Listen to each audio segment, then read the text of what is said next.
के Paul, commissioner of Delhi police, crime के सिलसिले में फोन टैप कर रहे थे। क्रिमिनल्स एक दूसरे से बात कर रहे थे और एकदम से उन्होंने आवाज सुनी, हे मैन व्हाट्स अप, कितने रन बनने वाले हैं, कितनी नो बॉल्स फेंकी जाएंगी, हाय हंसी हाय हंसी। खेल खत्म। के पॉल परेशान, अरे बाप रे बाप, ये क्या हो रहा है। ये मैच फिक्सिंग हो रही थी।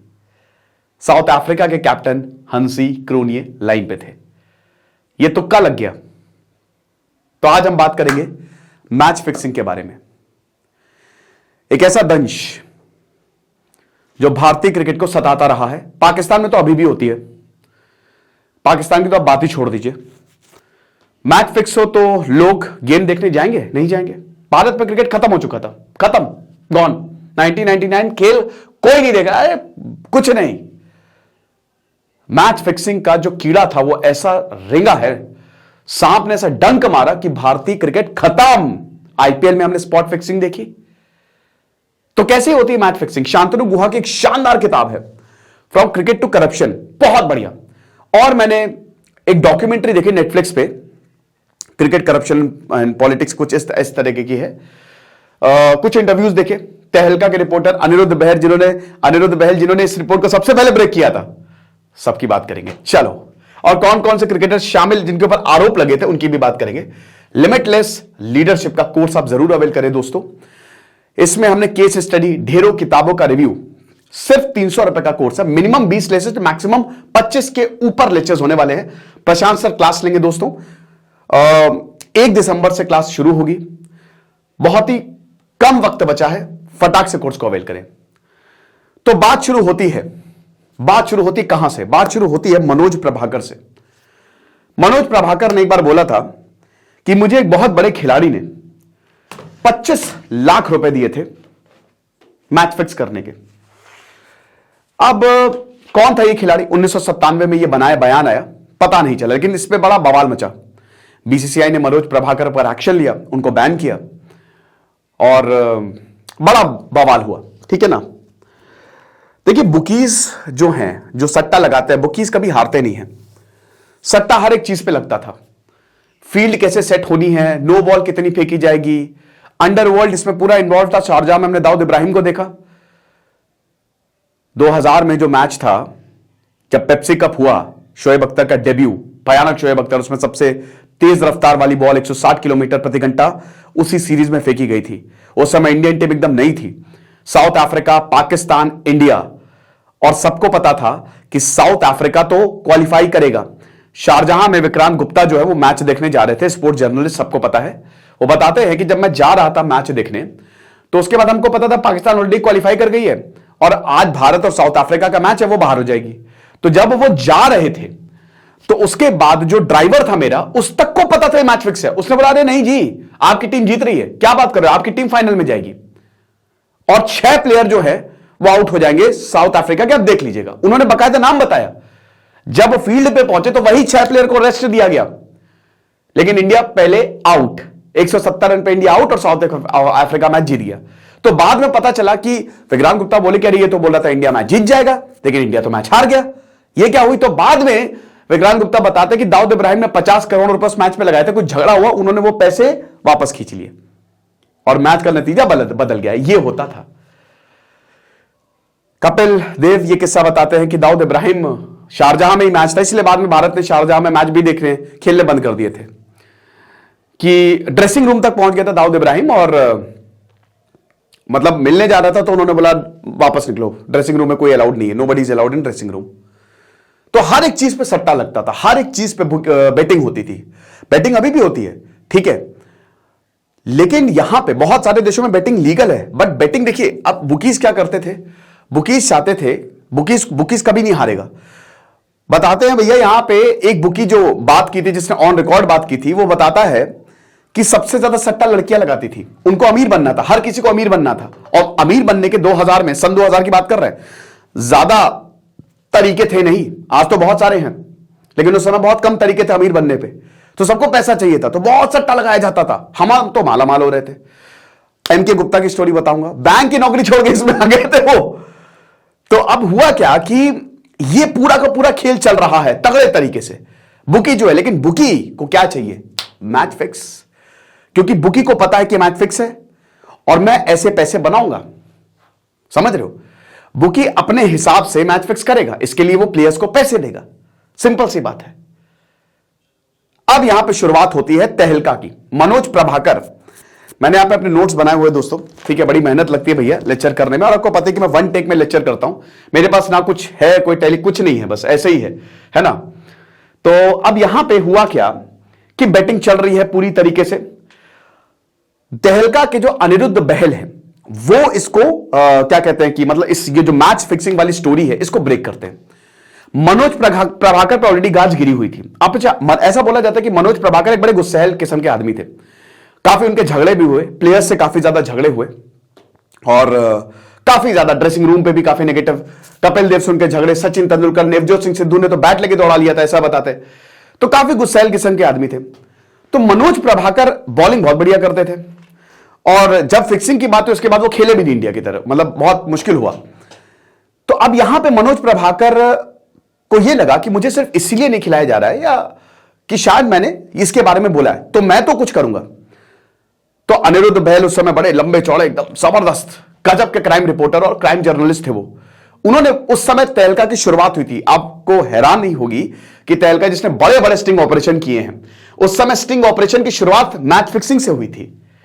मनोज प्रभाकर को पकड़ा, बोला कि हम ये कैमरा लेके आए हैं, आपको बस इसको लेके जाना है और अपने टीममेट से बात करनी, बस मैच फिक्सिंग पे बात करिए और उसके बाद हम इसको निकालेंगे। तो अब ये बड़ा डेंजरस था, आसान नहीं है कि आप अपनी ही टीममेट से मैच फिक्सिंग के लिए जो है वो बात करें।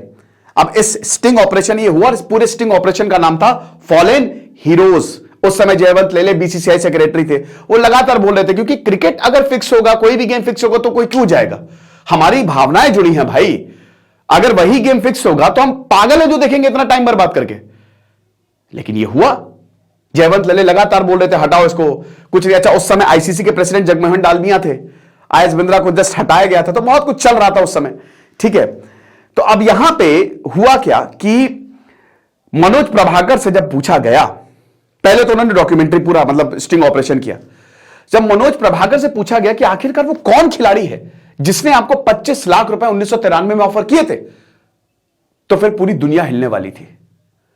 मनोज प्रभाकर ने, ये है मनोज प्रभाकर, नाम लिया हरियाणा हरिकेन कपिल देव का। पूरा जगत हिल गया, पूरी दुनिया हिल गई। कपिल देव का मूड खराब। अगले दिन कपिल देव कि दिमाग खराब है, वो कोई प्रेस कॉन्फ्रेंस ताज में जब बुलाया था, मंडी ताज में बुलाया, आओ सबके सब आ जाओ, कपिल देव ने इतना गरियाया है कि बहुत डांटा। करण थापड़ के साथ कपिल देव का इंटरव्यू बहुत वायरल हुआ, जब कपिल देव रोने लगे थे कि आप थर्ड पार्टी एलिगेशन पे विश्वास कर रहे हो। कपिल देव से उस प्रेस कॉन्फ्रेंस में पूछा गया क्या वो मनोज प्रभाकर के कहते आप डरते हो? कहते मैं डरता हूं, उसको सामने लेके आओ, उसको सामने लेके आओ। बीबीसी के रिपोर्टर ने पूछा सर इंग्लिश में बात करेंगे, मैं पंजाबी और हिंदी में ही बात करूंगा, कुछ उखाड़ लेगा। लेकिन ये बात आईएस बिंद्रा ने भी लेकिन कपिल देव ने कभी भी, देखिए मैच फिक्सिंग जो है ना वो कभी साबित नहीं हो पाई। और मैच फिक्सिंग में पाकिस्तान में सजा हुई, इंग्लैंड में सजा हुई, भारत में मैच फिक्सिंग में कोई कानून नहीं है, कोई भी कानून नहीं है। मैं आपको बताऊंगा आगे जैसे जैसे हम बढ़ेंगे। तो अब यहां पे 25 लाख रुपए कपिल देव को ऑफर किए गए थे, ये बोला मनोज प्रभाकर ने, और ये डॉक्यूमेंट्री जो है वो रिलीज कर दी। अब जब ये फॉलेन हीरोज रिलीज हुई, बहुत बड़ा जमावड़ा लगा। मई की बात है ये, 2000 मई की बात है ये। और ये पूरी डॉक्यूमेंट्री जब रिलीज हुई, क्योंकि अब इस बात को 3 साल हो गए थे, ठीक है, बर्बाद, प्लेयर्स हिल गए। 5 दिन मनोज प्रभाकर ने स्टिंग ऑपरेशन किया। अब मैच फिक्सिंग का साया, समझ रहे हो, ये जो पूरा का पूरा मैच फिक्सिंग 2000 में, दोस्तों आपको बता दूं 2000 में साउथ अफ्रीका से इंडिया ने मैच खेले थे और हंसी क्रोनिये कैप्टन थे। हंसी क्रोनिये का नाम आया, हर्षल गिब्स का नाम आया, इन लोगों का नाम आया मैच फिक्सिंग में। हंसी क्रोनिये ने इसको नकारा, लेकिन उसके बाद हंसी क्रोनिये जब गए साउथ अफ्रीका, एक कमीशन बैठाएगी। हालांकि हाँ, एक और चीज, 1997 में जब मनोज प्रभाकर ने इल्जाम लगाया था तो चंद्रचूड़ कमेटी बैठी थी, उन्होंने इसको सरे से खारिज किया था कि कोई एविडेंस नहीं है, मैच फिक्सिंग नहीं हुई। लेकिन 2000 में 3 साल बाद ये भूत फिर से सामने आ गया।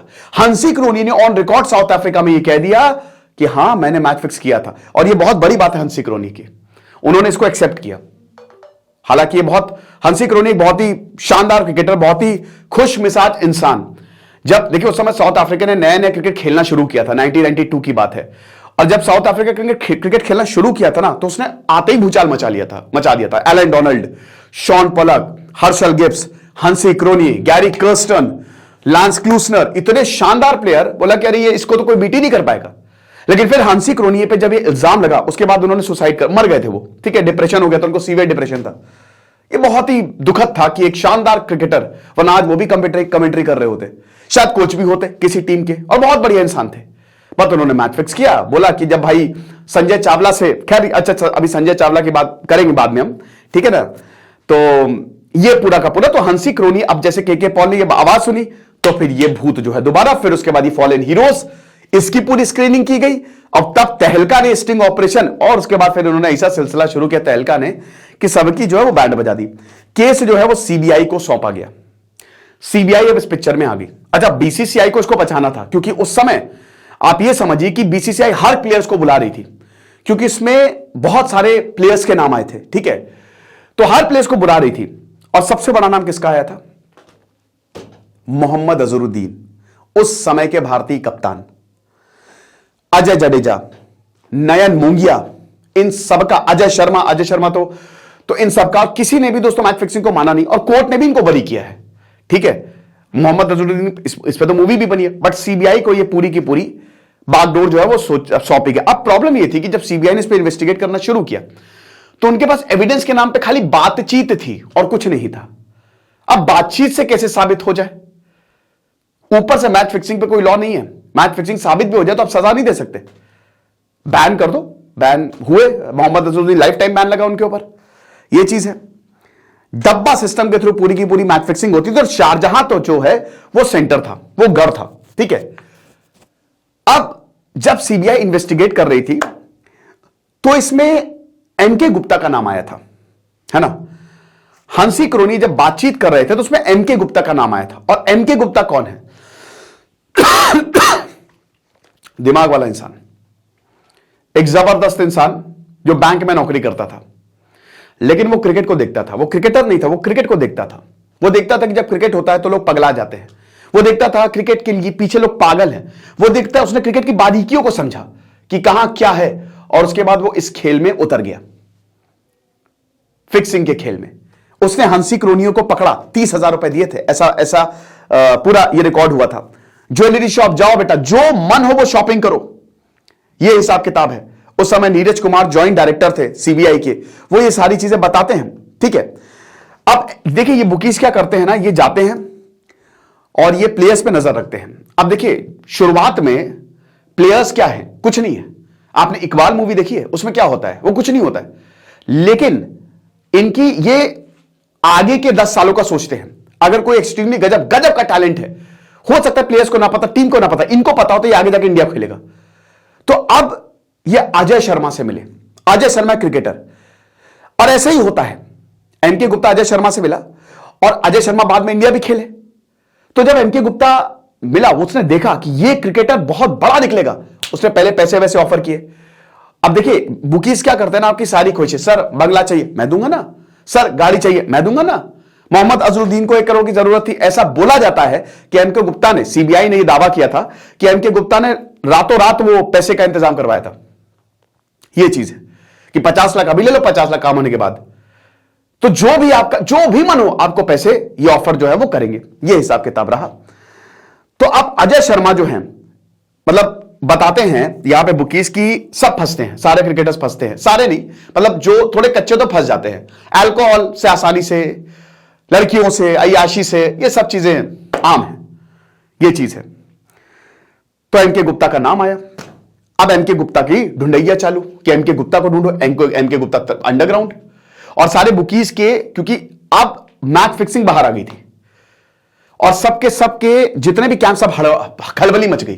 क्योंकि यहां पे बुकीज के धंधे में क्या होता है ना, कि अगर बाहर आई तो आप गए, ये क्राइम है ना, ये अंडरवर्ल्ड चला रहा है।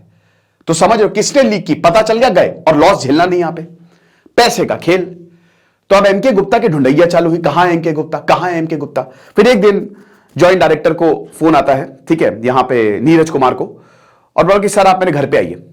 ठीक है, कौन था? एमके गुप्ता। उसने खुद बोला था कि आप मेरे घर पे आइए। यहां पे जाते हैं, जब इनके घर पे गए तो देखा 2 और लोग आए पीछे से, तो डरने लगे, थोड़ा सा डर महसूस हुआ नीरज कुमार को कि कहीं ऐसा ना हो कि कुछ हो जाए।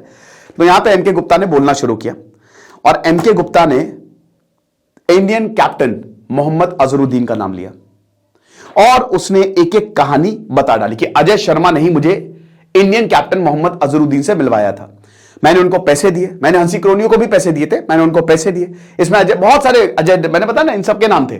ठीक है, एमके गुप्ता ने जो खुलासा किया, इन सबको पैसे दिए, और जब ये हैरिड होटल था लंदन में, वहां पे वो टिके, उसका बिल मैंने दिया। तो ये सारी चीजें मैंने की।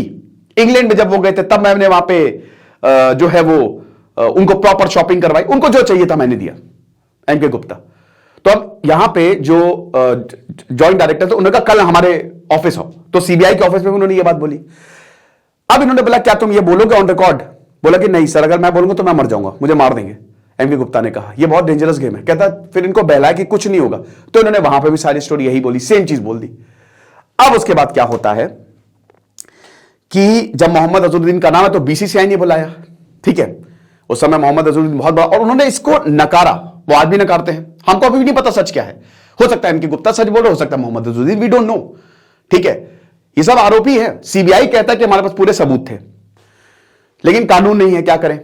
75 पेज की यहां पे रिपोर्ट सीबीआई ने सौंपी थी बाद में, और उसमें सारे प्लेयर्स के नाम थे, बताया था ये चीजें जो है वो हुई हैं।